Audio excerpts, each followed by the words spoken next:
All right, this is the taken apart transmission. Basically the way this works is that these two things on the cap engage with these two things, which allow you to shift between gears. So you can push one of those to one side, that engages that gear. I think we're in third now.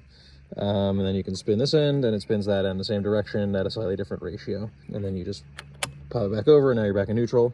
So I think that for some reason, these are not engaging with the arm on the top that's supposed to control them. That one right there. So I'm going to take apart this whole top section and see what I can find. I've just made a pretty large, but I think recoverable mistake. So I was trying to push these rods out that hold the shift forks. And as far as I could tell, there was no way to remove them. Like, it looked like they had to be a press fit.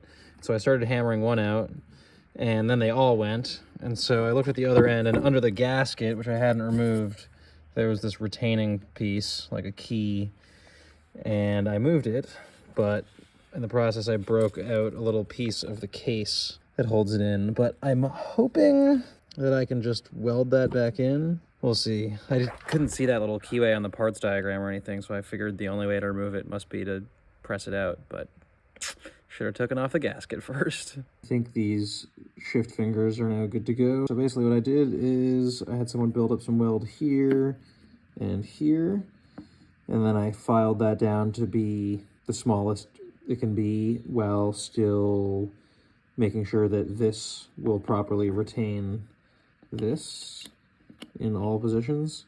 And then I ended up having to also build up a little weld here myself, which is why it's so ugly, to make this tongue a little longer, because one side of it was really worn down, and that was allowing it to slide out of these slots down here, which would have made it possible for it to get back into the sort of can't shift back into any gear position that it got into originally.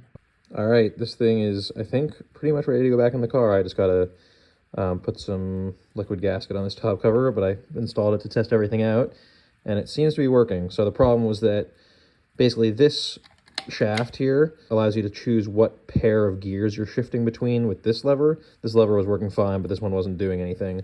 So that's the reverse position. So we have neutral, and that's reverse.